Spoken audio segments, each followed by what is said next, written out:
will that we need to make an impact. By the end of my campaign, my gas station owning competitor was posing in front of giant solar fields talking about renewable energy. Yeah. And I knew then that even though technically I had lost, ultimately this campaign had been a victory.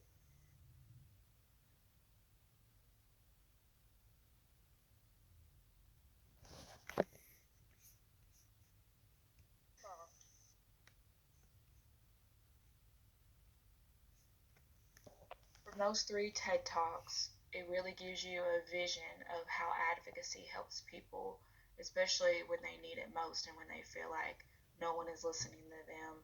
They don't have access to things that other people have. They're basically excluded from society and access and opportunities to things that would help them and help the community that they identify with. So, from these three videos, I found that advocacy promotes equality, social justice, social inclusion, self empowerment, and awareness of one's rights, awareness of how to exercise one's rights, and involvement and influence in future decisions through like policy making, voting, and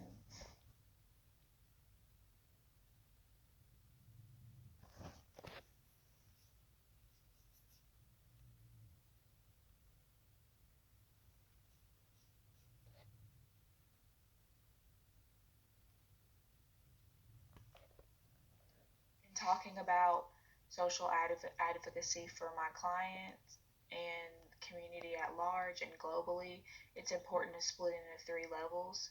So, first, we're going to be talking about micro social work advocacy. And micro social work is defined as working just closely with individuals, families, and small groups, um, providing counsel and one on one support to help uh, those certain groups of people navigate challenges and oppressive systems. So, in this line of work, I would be helping my clients access important resources.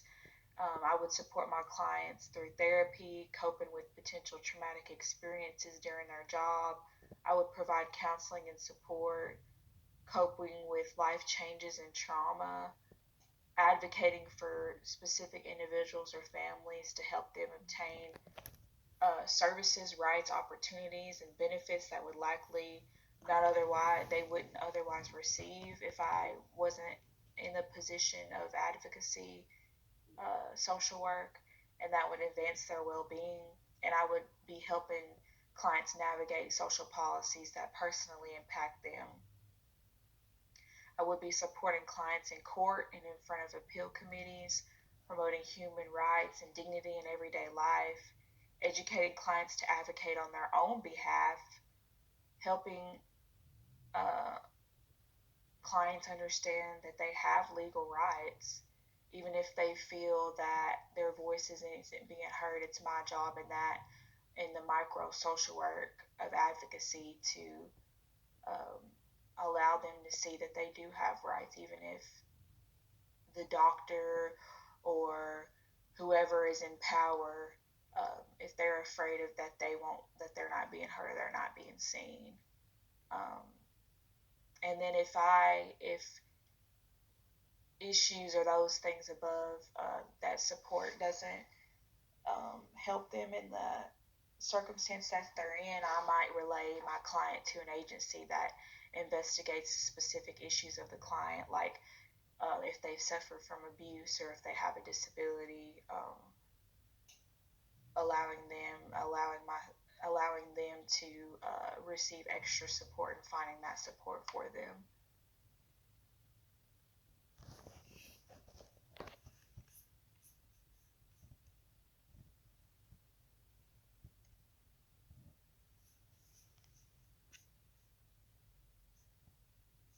Now that we've talked about micro social work advocacy, we're talking about the next level, and that's meso social work advocacy, and that's a little bit more broader. So, meso social work advocacy is defined as supporting people that are experiencing a variety of challenges from mental, emotional, physical health, socio-economic, family issues, and cultural hardships. So, as a meso social work advocate for groups of people, I would want to focus on how to directly focus on vulnerable populations and identifying factors that negatively impact their well-being, and examining like organizations like businesses, nonprofits, medical centers, small community that they live in, um, students, families within a particular school district in the inner city neighborhood that they live in. It could involve developing and programs that are implemented across even one or more neighborhoods, like harm reduction. Um, if I'm working with substance abuse users, I would be probably implementing a program that would be like needle exchange program to prevent HIV and AIDS, or a drug prevention program to prevent and intervene in the high use of drugs, or uh, them coming out of a recovery center and getting back on drugs, and helping in that way. Counseling, implementing a counseling program for the community that they are in, aimed at encouraging and supporting um, vulnerable groups. Like, for example, if we're talking about women, they're considered vulnerable because they're subordinate. Men hold dominance over them. And you can even look at that historically. So, implementing programs for young women, and helping them participate in social justice politics, so they have a sense of power and self advocacy for themselves and their communities that they live in. It could be creating a training program that helps engage people more effectively with minoritized groups. So I know there's like cultural sensitivity programs, disability disability training programs to really help people that aren't always familiar with the things that vulnerable populations go through, or the challenges that minoritized groups face. So implementing programs that allow groups of people in institutions, from school education, uh, medical, health field, any sort of organization, or even in like family structures and communities, allowing programs to really engage them in conversation and discussion, and how and to their own biases, stereotypes, and prejudices towards groups.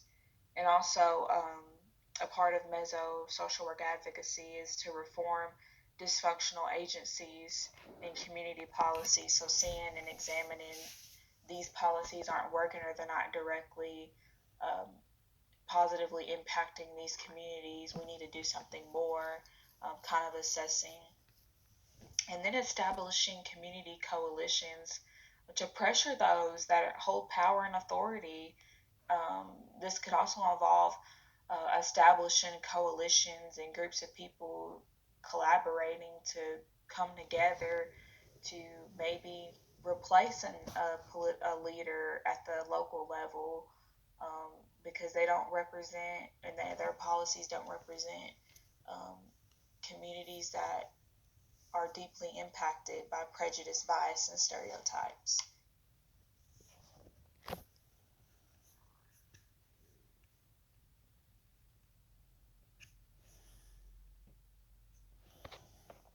The last level of social work advocacy is the macro social work advocacy, and that's defined as being an advocate through research, political advocacy, and these far-reaching programs that address uh, prevalent social problems. As a macro social work advocate, I would be studying factors that contribute to problems. Um, Through that study, I would be seeing results, and then from those results, I would be informing um, the development of effective interventions for those social problems. I'd be working with government agencies and nonprofit organizations to design and implement these targeted campaigns against these social issues. And these social issues range from socioeconomic inequalities, gender or racial discrimination, um, injustices in the criminal justice system, such as mass incarceration, racial disparity, and in that sense, gender disparity. A macro social work advocate would apply for grants, federal or state government grants, to conduct research on social problems. We would work for we could work for a nonprofit that supports human rights and social justice. We design and oversee in the macro social advocacy. They would be designing and overseeing um, how programs are effective and not effective. It'll also look at how policies need to be changed from the local, state, and federal government level, and also looking at court systems and how the policies within that need to be changed. This macro social work advocacy is the broadest scale. It looks at things bigger than just families, bigger than just organizations. It's talking about social problems for minoritized all minoritized groups. It brings it out to the government policy level, which micro and meso don't do to that extent.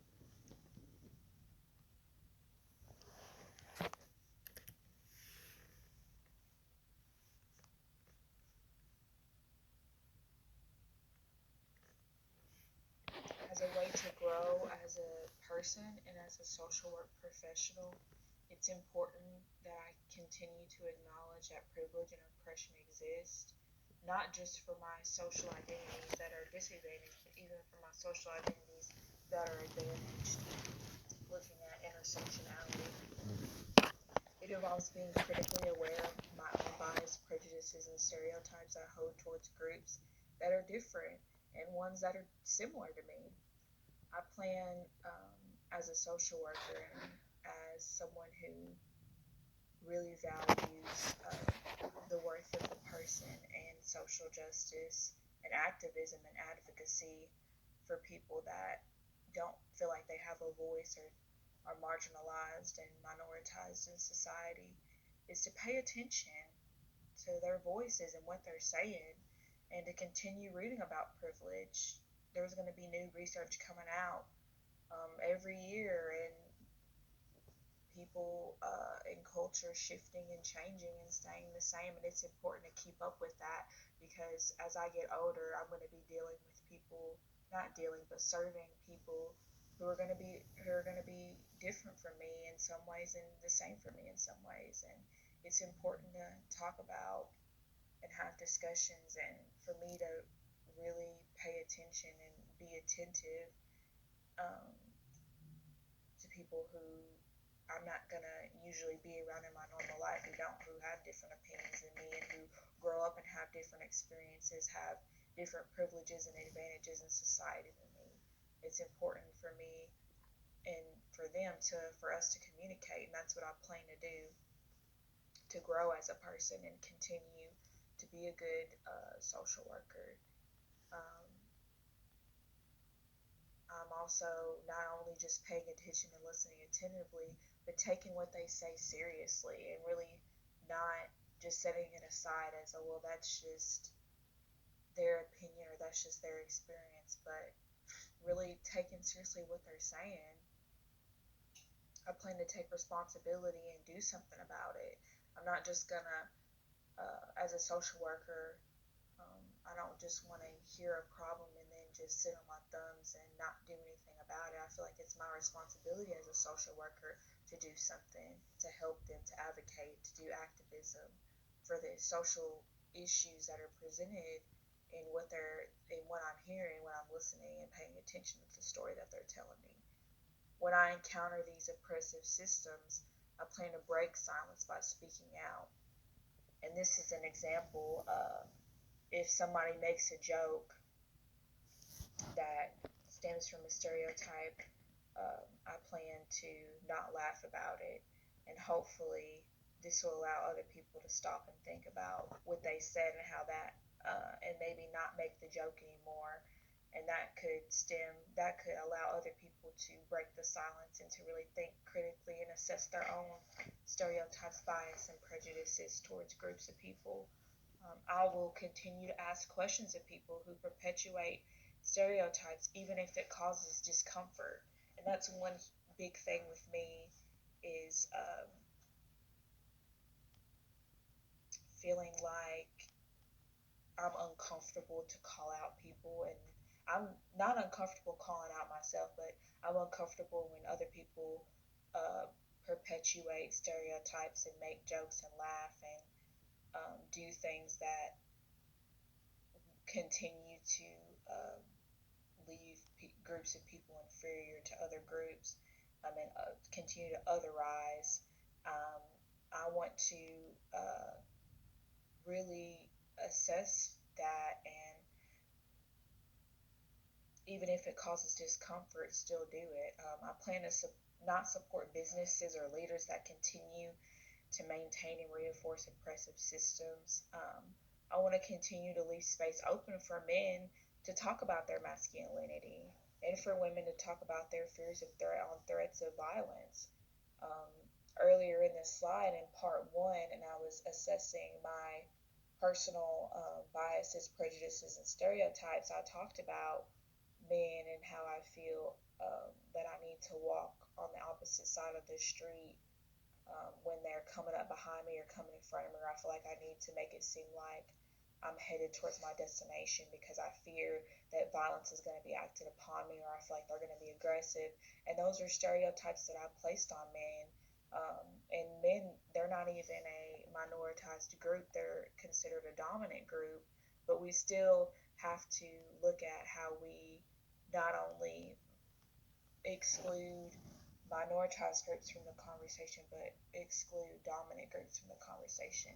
So I want to allow men to be able to communicate and talk about their masculinity, and also for women to not be afraid to talk about their fears and how they feel as though um, their number one fear is that they're going to be sexually assaulted or murdered by men.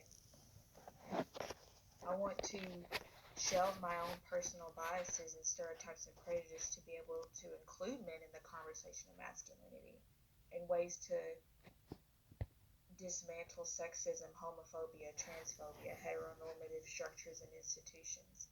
I want to become, or I plan to become, an ally to people who have a disability.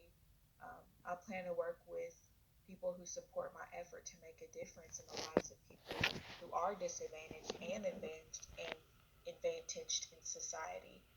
I plan to continue to use first person language instead of saying this disabled person, it's a person with a disability. They're a person first, and I plan to continue to be aware of how I exclude groups of people. I plan to support universally designed environments because I work with a woman who uses a wheelchair.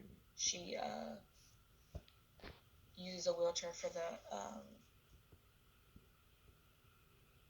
most of her life, and she's a client that I have at my job, and I realize that it's hard to when they don't have accessible doors, especially when she goes to her bank, how hard it is to be able to uh,